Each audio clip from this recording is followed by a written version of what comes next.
She disappeared. After the Alpha King chose another, now he's tearing the kingdom apart to find her. The kingdom of Varanth stretched wide, a land of silver rivers, dark forests, and mountains that pierced the clouds.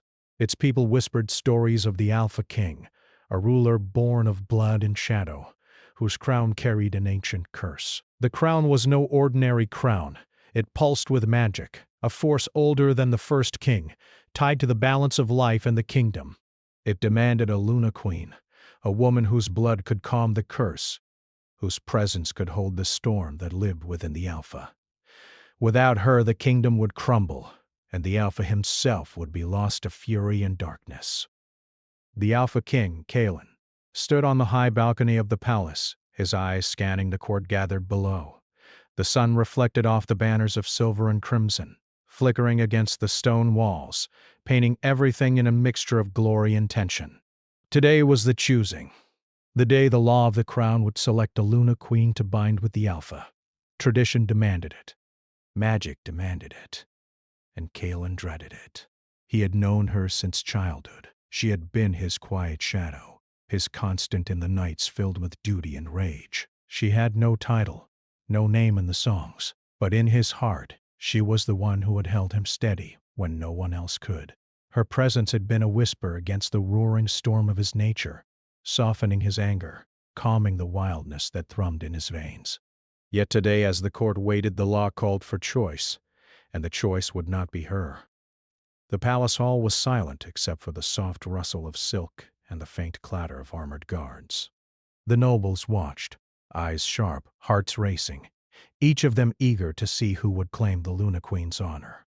Kalen could feel the weight of every gaze pressing down on him, each one expecting loyalty, submission, and obedience. He raised his head, his dark hair falling over his shoulders, and spoke. "Today, the kingdom will know its future," he said, his voice low, commanding but not unkind. "The Luna Queen will be chosen by the law of our ancestors. This is not a matter of desire, but of necessity." The crowd murmured. They did not know, could not know, the storm that roiled in Kalen's chest. The Luna Queen had to be someone whose blood carried power, someone whose lineage could temper the curse that clung to his crown. He turned to the line of candidates, noble women, powerful in their own right, each poised and proud, each trained for this moment. And then he saw her. She stood at the edge of the hall, watching. She did not step forward. She had never sought glory or recognition. Her dress was simple yet elegant, the colors muted, almost blending with the marble floor. Her eyes, deep and steady, met Kalen's for a fleeting moment. A silent bond passed between them, words unspoken yet full of meaning. She had always known him in ways no one else could. She had always seen him. But the law did not care for hearts. It cared for blood, for strength, for survival. Kalen's hand hovered over the seal of choice, and he felt the weight of the centuries pressing against him. The curse pulsed, restless, whispering warnings only he could hear. If he chose wrong, the land would suffer. If he waited, the court would doubt him. A breath, a heartbeat, and then he made the choice. "Lady Serena," he announced, voice ringing through the hall. The woman beside him stepped forward, regal and poised, her lineage strong, her magic potent. She smiled, small and measured, as if the law itself had been kind to her. The court erupted in polite applause, nobles bowing, guards nodding, courtiers whispering congratulations. Kalen's eyes, however, found only her, the one he had wanted, the one he could not name in public. She did not move. She did not speak. She simply turned, her gaze holding his for a long, unbearable moment, and then she disappeared. Not from the hall, not from the ceremony, but from the palace itself. No one saw her leave. No one noticed her absence at first, but Kalen felt it immediately, the emptiness where she had always been. His heart, trained for command in war, faltered. The curse pulsed harder now, as if sensing her absence. The law had been satisfied. The crown had its Luna Queen. But something vital had been lost, something no spell, no lineage, no ritual could replace. He called for her. The guards searched. The palace doors were locked, the walls examined. There was no sign of her. Only the faint echo of footsteps in the corridors, a memory of her presence, lingered. Outside, the people of Barinth went about their lives, unaware of the tension coiling like a serpent in the royal palace. Inside, Kaelin roared silently, restrained only by the need to appear calm, to maintain the order the kingdom demanded. His rage was not for the choice. His rage was for the absence, for the silence she had left behind, for the way the world seemed suddenly hollow without her. He could not understand why she had left. She had never defied him before, never dared to disobey. And yet her departure felt deliberate, a statement he could not yet decipher. Anger and fear battled within him. He wanted to rage across the halls, to tear apart stone and steel to find her. He wanted to follow her into the wilds beyond the palace, beyond the forests, beyond the mountains, and demand the truth. But he was the Alpha King. Every step he took had to be measured. Every action weighed against the survival of the kingdom. The nobles tried to calm him. "Your Majesty," one whispered, "she will return. Perhaps she simply needed time." Kaelin's eyes, dark as storm clouds, swept across the hall. "Time," he said, his voice low, trembling with the edge of fury. "Time is not something she can take from me. She has vanished from my sight, from this palace, from the law itself. And yet the curse, it screams for her." The Luna Queen, chosen by law, stepped forward, her smile faltering as she sensed the tension. She had been trained to hold power, to wield influence, but she did not understand the bond that lingered between Kaelin and the missing woman. She could feel it, though, a thread of connection, silent and invisible, pulling at the Alpha in a way she could never reach. Kaelin did not answer her. He turned instead to the court, his gaze cutting through the whispers and nervous glances. "Search the kingdom," he commanded, his voice now steel and fire. "Find her. Bring her back. I do not ask." "I demand." Searching for a woman who had no title, no name in history was a task that bordered on impossible. And yet, the Alpha's words carried weight that no one dared challenge. The guards nodded, moving to obey, though doubt lingered in their eyes. Who could disappear without trace from the palace? And why would she vanish at the moment she was most needed? Kaelin did not wait. He strode from the balcony, his cloak swirling behind him, leaving whispers and fear in his wake. He could feel the curse inside him thrumming like a caged beast, aware of her absence in ways even he could not fully understand. His heart beat in time with it, desperate and erratic. Each pulse was a reminder that the law had chosen another, and yet the kingdom could not survive without her presence. Outside, the winds rose, the mountains shivered under a cold sky, and the forests seemed to hold their breath. Even the rivers, silver and swift, changed their rhythm, reflecting the turmoil in the land above. Magic, old and patient, stirred in corners untouched by human hands. It felt her absence, as if the world itself mourned what had been lost. Kaelin stopped at the edge of the palace gardens, the night creeping in. The moon was a pale witness, reflecting on the leaves, silvering the edges of stone statues that had stood for centuries. He reached out, not to touch anything but as if the mere act could summon her back. His mind raced through every memory, every moment she had ever been near him. He remembered her laughter, soft and rare, her hands, steady when his shook, her voice, a quiet anchor in the chaos of his life. And he realized something terrible. It was not the curse that needed her. It was him. The Alpha King, feared by all, ruler of the fiercest armies and most powerful magic, felt powerless for the first time in his life. A stranger in his own heart, a stranger in his own kingdom. She had left him with nothing but a void that no crown, no law, no chosen queen could fill. He clenched his fists, forcing himself to calm the storm inside. But the law, the kingdom, and the curse would not wait. They demanded action. And Kaelin knew that finding her would take more than searching. It would take recklessness. It would take defiance. It would take the very thing the Alpha King feared most: vulnerability. The stars above seemed to shiver in response. Somewhere beyond the forests, beyond the rivers, beyond the mountains, she watched, hidden.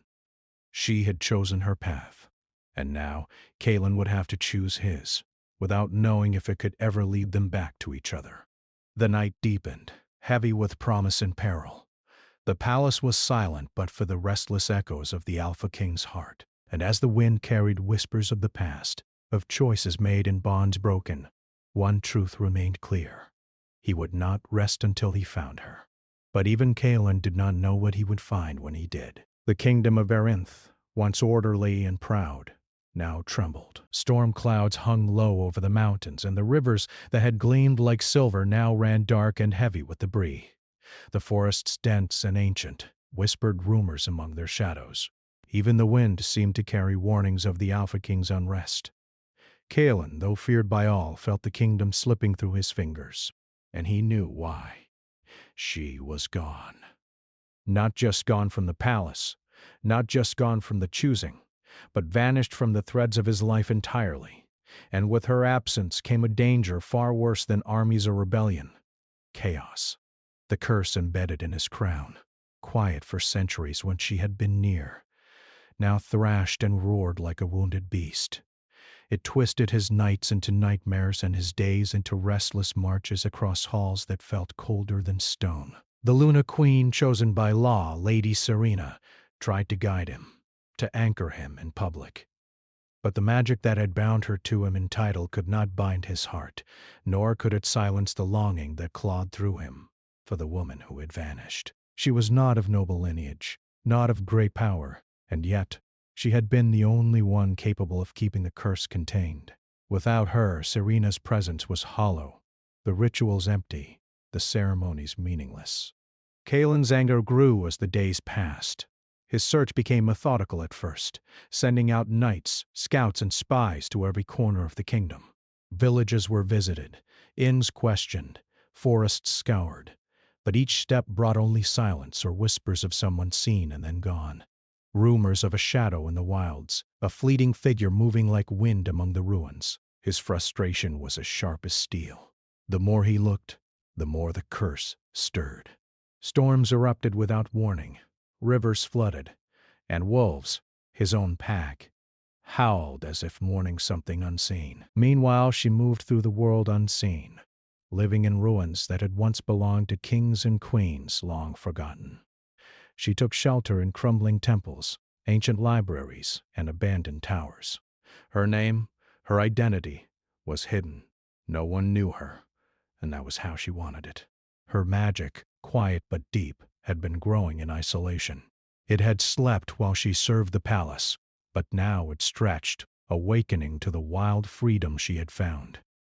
She remembered every moment with Kalen, every touch that had steadied him, every night spent in silence that spoke louder than words. And yet she had left because she had understood something he had not. The choosing was not a test of love. It was a law, a rule of blood, and the one chosen would never be her. She could not be his Luna Queen, no matter how much she wished to be. She had to leave so that he and the kingdom would survive. But leaving did not make the ache disappear. Every time she heard of the storms, every time she sensed the curse raging, her heart trembled. She knew the kingdom suffered because of her absence, and she feared what Kalen might become if he could not find her in time. Kalen's days and nights blurred together. He did not sleep. The curse would not allow it. Even when he closed his eyes, visions of her danced at the edge of his mind, her quiet smile, her steady gaze, the way she had always known him better than he knew himself. The court grew uneasy. Nobles whispered among themselves, fearful of the Alpha who no longer controlled the storm that raged within his own blood. Soldiers murmured about the rivers overflowing, about wolves appearing in towns, about how even the skies seemed angry.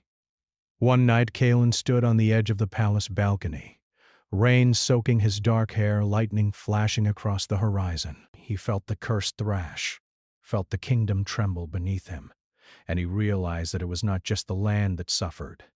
It was him. He had become a shadow of himself, a ruler haunted by absence and longing. "I will find her," he whispered to the wind, to the storm, to the night, "even if I must tear the world apart to do it."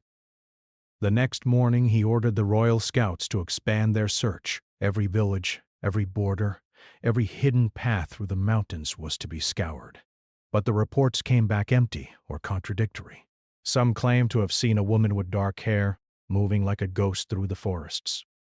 Others swore she had been on the rivers, traveling by boat as if guided by some unseen current. And in every account, she was always gone before anyone could reach her.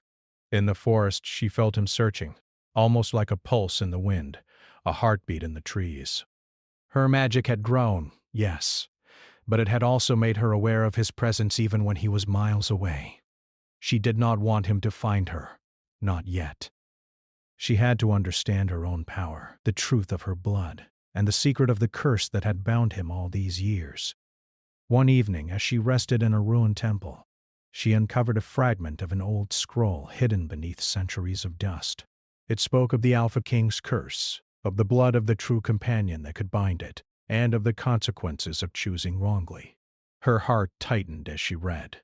She had been the one meant to anchor him, to steady the storm in his soul, and he had chosen another. The knowledge brought both fear and clarity. She had left because she knew the risk. Now she understood the cost. She had to prepare herself, for when Kaelin finally found her, the choice would no longer be in law, but in life itself. Back at the palace, Kaelin's frustration turned to desperation. His anger had always been a tool, but now it burned uncontrolled. He was not just searching for a missing woman. He was chasing the piece of himself he had lost the moment she disappeared. The curse raged with him, turning his shadow into a storm, his thoughts into fire. Guards reported unnatural weather, strange lights in the sky, and animals behaving unpredictably. The court began to fear that their Alpha King was no longer just a ruler. They feared he had become the storm itself. Lady Serena tried to calm him. "Your Majesty," she said one evening, approaching him with careful grace, "perhaps you should rest. The search, it must be done in time, not in haste." Kaelin's eyes, dark and stormy, turned on her. "Time is gone," he said, voice low but full of power. "Every hour I wait, the kingdom suffers. Every hour I wait, she drifts further from me." "I will not allow this to continue!" The words shocked even the most loyal advisors. They had heard him command armies, declare war, and bind magic, but never had they seen him speak with such raw emotion. Fear mingled with awe. They knew the Alpha King had become more than a ruler. He was now a force beyond understanding, a living storm. Meanwhile, in the forested hills beyond the palace, she sensed the change in the land. Rivers ran higher than usual, trees bent under invisible pressure, and animals fled from unseen threats. She realized that Kaelin's anger and desperation were spilling into the world, turning it against itself. Her heart ached. She had wanted to protect him by leaving, but now she understood that her absence had not spared him, or the kingdom, from suffering. She had to act, not by returning, not yet, but by learning the full truth of her own power. Only then could she hope to stand beside him, not as the Luna Queen chosen by law, but as the companion who could calm the storm in his soul. Kaelin's search became relentless, leaving no stone unturned. Villages sent news of floods, strange shadows, and wild storms, all tied to the Alpha King's restless magic. He did not rest, did not sleep, did not allow himself even a moment of distraction. And through it all, he felt her presence like a thread woven through the chaos, teasing him, urging him onward. One evening, a scout returned with a report that made his heart surge. "Your Majesty," the man said, breathless, "a woman matching the description has been seen near the Silverwood ruins. She moved like the wind and vanished before we could reach her." "Take me there," he ordered, voice sharp. "I will not wait for another report. I will find her myself." The guards hesitated. The journey was dangerous. The forests were deep, and the ruins were ancient and unstable. But the Alpha King's determination was unstoppable. They could do nothing but follow. As night fell, Kalen rode into the forests. The moonlight cast silver across the trees, illuminating the path before him, yet shadows stretched like long fingers. Every rustle of leaves, every flicker of movement made him tense, heart pounding, mind fixed on one thought: finding her. Far ahead, she felt the shift. His presence was closer, stronger, unmistakable. Her pulse quickened, and she realized that the time had come. He would find her soon, and when he did, neither of them would be the same as before. The forest seemed to hold its breath, waiting, and in the silence a single truth echoed. The kingdom was breaking, the storm was rising, and the Alpha King's search had only just begun. And neither the king nor the woman knew what awaited them at the ruins. The Silverwood ruins lay hidden deep in the forest, a place where time had forgotten the walls of old temples, the broken statues of gods, and the whispered prayers of generations past. Moss clung to shattered stone, and vines twisted like living ropes through crumbling arches. The moonlight filtered through broken roofs, casting silver stripes across the ground, and shadows danced as if alive. It was here, in the silence of forgotten history, that she had chosen to make her refuge. She moved carefully among the ruins, her footsteps light, her senses alert. Her magic hummed softly beneath her skin, growing stronger with each passing day. She had learned to bend it, not with force, but with understanding. The trees whispered to her, the wind spoke in soft tones, and the animals, usually wary, seemed to sense her calm and let her pass.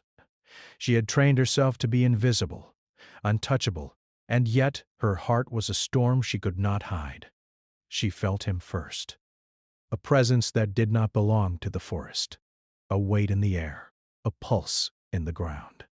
Kalen had entered the Silverwood with his guards, but even at a distance she knew it was him.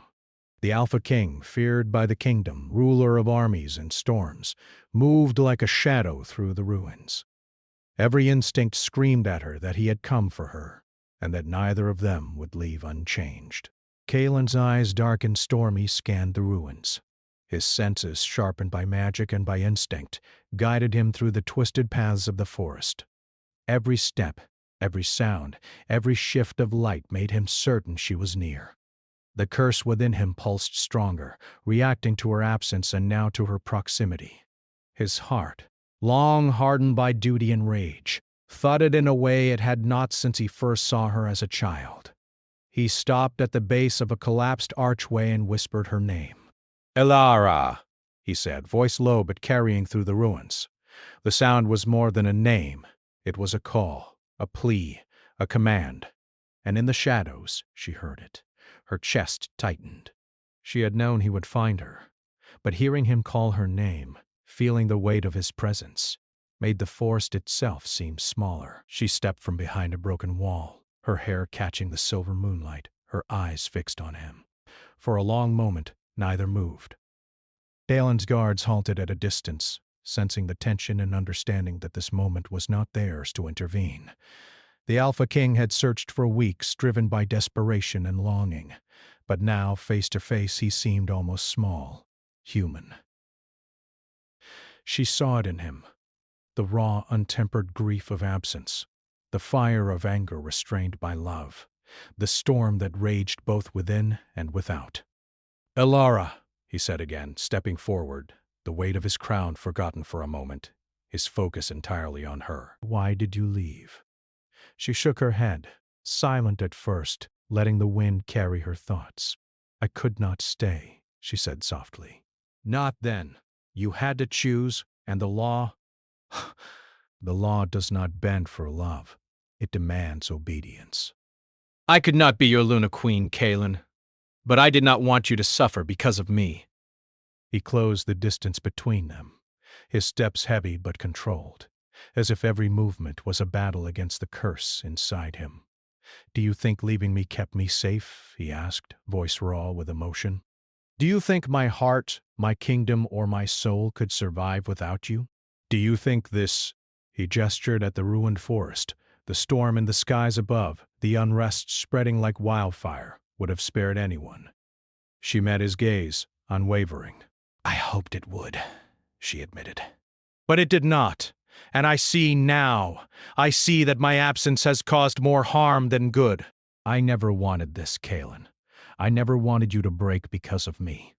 The wind carried their words through the ruins, twisting around broken columns, threading through the trees, and lifting the leaves like silent witnesses.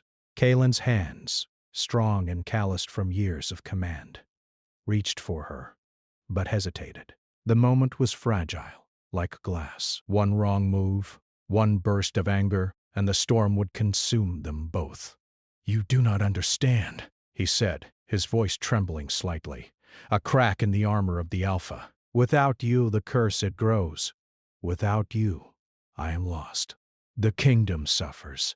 The pack suffers. And yet, I cannot force you to stay. I cannot demand your heart nor your magic. And still I search. She took a step closer, feeling the weight of his words, the pull of his presence. Then do not search, she said softly. Wait. Learn. Understand. The curse. It is not only yours, Kaelin. It is tied to me too. And if we are to survive, if the kingdom is to survive, we must do this together, not as ruler and subject, not as king and chosen, but as companions who know the truth of what binds us. I cannot wait. Every day without you is destruction. I feel it in the rivers, the winds, the storms. I see it in the eyes of the people, in the fear of my pack. I cannot stop, Elara. Not until you are with me. Not until this ends. Her eyes softened, and for the first time she let a small part of herself show, the vulnerability she had hidden for so long. Then you must understand what I have learned. The power you seek to command, it is not bound by law, Kaelin. It is bound by choice, by connection, by understanding. You cannot force the curse to obey, but you can learn to walk with it, and I can help you, if you trust me. Kaelin's jaw tightened. Trust was not easy for him, and neither was patience. The Alpha King had ruled with certainty for so long, and yet here, in the ruins, he realized that certainty had been an illusion. She had been the constant he had never noticed, the anchor he had never named, and now, standing before him, she was both a question and the only answer. He took another step closer, and this time his hand brushed hers. Sparks of magic, faint but undeniable, danced between them, a connection both ancient and immediate. The curse thrummed in his veins, aware of her presence, aware of her power. And in that instant, he understood. She had always been the key, but understanding did not make the danger disappear. The ruins themselves seemed alive, as if sensing the union of their magic and his. Shadows shifted, stones trembled, and the wind howled through the broken walls. The forest around them was no longer silent. It was aware, and awareness brought risk. She looked into his eyes, her voice firm despite the fear that whispered at the edges of her mind. Kaelin, the curse cannot be broken by anger or force. Responds to harmony, to balance. We must work together. We must trust each other. Only then can it be contained. Only then can the kingdom be safe. He nodded slowly, the storm within him still fierce but tempered by her words, her presence, her guidance. Then we will do it together, he said, voice steady, though his heart still raced. But know this, I will not fail you. Not again. And if the kingdom stands in our way, it will not survive me. Her lips parted slightly, a faint smile touching her face. Then let us begin, she whispered. They moved deeper into the ruins, their footsteps echoing against broken stone.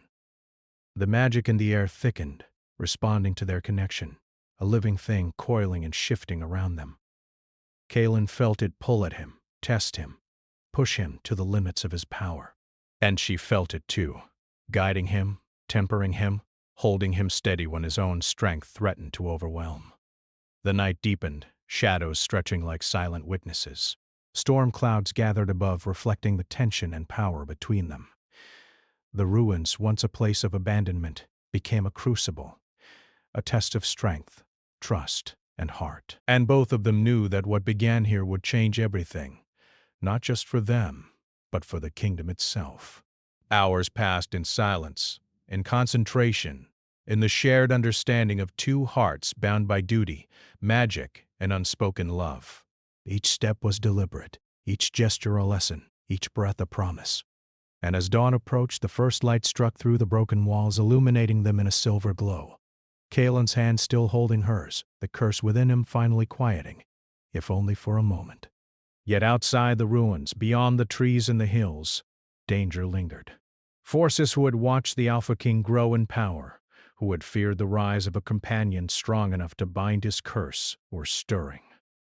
The kingdom, already cracking under his absence, would not wait patiently for him to return, and the peace they had found in the ruins was fragile, a thin veil over a world on the edge of chaos. Kaelin and Alara looked at each other, aware of the truth without speaking it. Their reunion was not an end.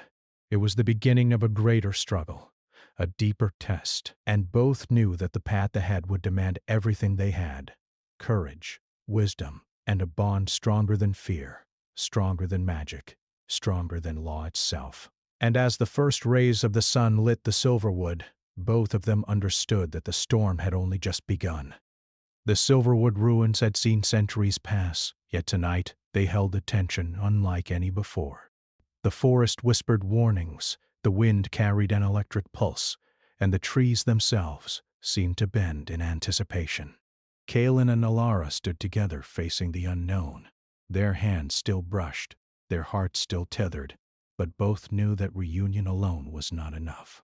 The kingdom awaited, the curse pulsed, and the enemies of their union stirred, eager to exploit the Alpha King's vulnerability. Kaelin's eyes, dark and stormy, scanned the forest's edge. Wolves prowled quietly, their ears twitching, sensing the tension in the air. Soldiers of the kingdom, loyal but fearful, had halted at the ruin's edge, unwilling to advance further. Even the Luna Queen, chosen by law, had stayed behind, wary of confronting what she could not control. Kaelin's only focus was Alara. She had been the missing piece all along, and now at last, he could not let her slip away again. "Alara," he said, his voice low, steady, and full of emotion. "Everything I have been, all the anger, all the fury, it was never enough without you. I cannot rule, I cannot live, I cannot even breathe if you are not with me." Her hand reached for his, fingers entwining with his. "Kaelin, the curse, it is not something we can fight with anger or power alone. It has lived for centuries. It is older than law, older than kings. To end it, we must face it together, not as ruler and subject, not as Alpha and chosen, but as equals. Only then can it be transformed. Only then can the kingdom survive." Kaelin nodded, understanding in a way he never had before. "Then we will face it together," he said, voice resolute. "I will follow you anywhere. I will do anything." The ruins themselves seemed to respond, ancient stones humming softly, the air thickening with magic. Alara led him deeper into the temple, where the oldest inscriptions remained, carved by hands long gone. The runes spoke of the curse's origin, a king who had sought power above all else, and a companion whose love had anchored him until death. That balance had been broken, and now, centuries later, Kaelin and Alara were the ones tasked with restoring it. Alara closed her eyes, letting her magic flow through the ruins, binding the stones, the air, and the forest in a delicate rhythm. Kaelin placed his hands over hers, feeling the surge of energy, the pulse of the curse that had always been a part of him. Together they breathed, moving in harmony, weaving their strength into a single thread. The ground trembled beneath them, the ruins groaning, the wind howling through the broken walls. Yet in that chaos a strange calm emerged between them. The curse recognized what they were doing, testing them, stretching, but also yielding, reacting to their unity. Alara opened her eyes, meeting Kaelin's gaze. "We must hold it together. Do not falter, even if the storm rages." "I will not falter," he said, and this time he meant it with every fiber of his being. Outside, the kingdom waited. Soldiers and nobles alike watched from the borders of the forest, unsure what would emerge from the ruins. Rumors had spread of the Alpha King venturing into forbidden magic, of storms and strange lights appearing at the edges of Erinth. Many feared the worst, that Kaelin had been consumed by the curse he sought to master. Yet none could interfere, for the forest itself seemed to repel intrusion, bending the path only for those who were part of the ritual. Inside, the ruins became a crucible. Elara's magic flowed stronger, guided by Kaelin's steady presence, and the two of them became a single force against the centuries-old curse. The air crackled with power, shadows twisting unnaturally, and the stones beneath their feet pulsed with energy. And then, the moment came. A roar echoed through the ruins, a sound that was both his and the curse's. Kaelin doubled over, feeling the full weight of what he had carried for years. His magic, untempered and wild, threatened to break free entirely. Yet Elara's hand on his anchored him, her magic weaving a calm thread through his storm. He opened his eyes, met hers, and for the first time in centuries, he felt balance return. The curse, sensing its master's choice in the companion's power, recoiled, then shifted, its energy transforming rather than destroying. Light poured through cracks in the ruins, bathing the pair in silver brilliance. Wolves outside howled in response, a chorus of acknowledgement that the Alpha King and his companion had faced the storm and survived. Kaelin staggered but did not fall. "It is gone?" he asked, breath trembling. Elara smiled, though exhaustion lined her face. "Not gone," she said softly. "Transformed. The curse will no longer destroy. It will not bind you in pain. But you must remember this always. Power without understanding can always return. Balance is not a gift. It is a choice." Kaelin knelt before her, not in submission, but in gratitude. "You saved me," he said. "No crown, no law, no army could have done this. Only you." She placed a hand on his shoulder. "No, Kaelin. We saved each other. Together." The ruins fell silent, the air settling, the forest breathing with relief. For a moment they were alone, not king and companion, not Alpha and Luna, but two souls who had endured centuries of expectation, curse, and loss, and had found each other again.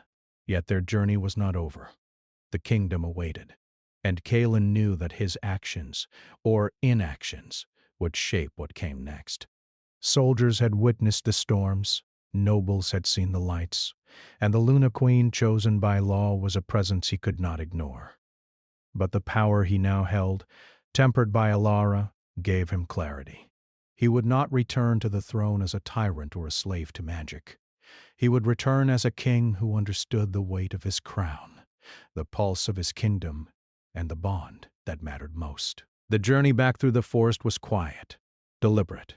Kaelin led the way, but this time he did not act alone. Elara walked beside him, guiding, steadying, and reminding him that true strength came from balance. The ruins faded behind them, silent witnesses to the transformation they had achieved. When they emerged, the kingdom had begun to stir. Villagers peered from windows, soldiers straightened in their armor, and nobles whispered in awe. They had heard of the storms, of the Alpha King's descent into forbidden forests, of lights and voices in the night. And now they saw him, calm, focused, yet radiating power unlike any before. And beside him a woman walked as his equal, not as chosen by law, but as a companion in destiny and purpose. The Luna Queen waited, regal but cautious. She had seen the power Kaelin now possessed, and she understood that her claim, though legal, could not match the bond he shared with Elara. She bowed slightly, acknowledging what she could not fight. "The kingdom awaits your rule," she said softly. "But I see that it belongs to more than one law today." "The kingdom belongs to balance, not law alone," he said. "And I will rule only with wisdom, guided by what is right, not by fear or tradition." Elara smiled faintly, walking beside him. Her eyes met his, and in that look was the promise of partnership, of love, of shared responsibility. They had endured storms, curses, and absence, and yet here they were, not just survivors, but transformed, tempered, and united. The people watched as Kalen raised his hand to address them. The air was quiet, expectant, heavy with tension. And then his voice rang out, strong and clear. "The storms are past," he said. "The curse that haunted us for centuries has been transformed. The kingdom shall no longer fear the shadows of old magic, for it will now be guided by understanding, unity, and balance." Murmurs of awe spread through the crowd. Soldiers lowered their weapons, villagers emerged from homes, and nobles whispered to one another, realizing that a new era had begun. And yet, Kalen did not claim victory alone. He gestured to Alara, letting her step forward. "This is the companion who stood with me," he said, "not because law demanded it, not because tradition bound us, but because destiny and choice led us to one another. We are equal in purpose, equal in responsibility, and equal in heart. And together we will guide this kingdom to peace, not through fear, but through wisdom." Alara stepped forward, her hand brushing Kalen's. Her voice, soft but firm, carried through the crowd. "We will face the future together, as one. And we will honor the land, the people, and the magic that sustains us. Together we are stronger than any storm." The sun rose slowly, silver and gold spilling across the land, illuminating forests, rivers, and mountains alike. The wolves howled in the distance, a signal of acceptance, of acknowledgement, of balance restored.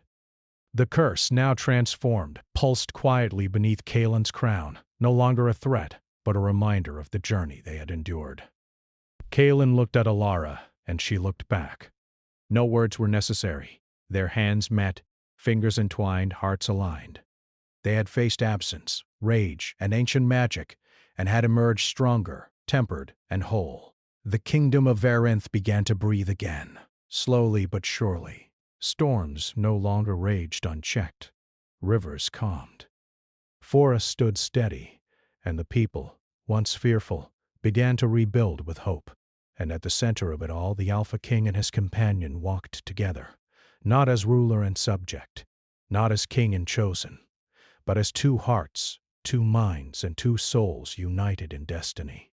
For the first time in centuries, Kalen smiled fully, without restraint, without fear, without regret, and Alara smiled too, quietly, knowing that they had endured the greatest trials and had found each other and themselves at last.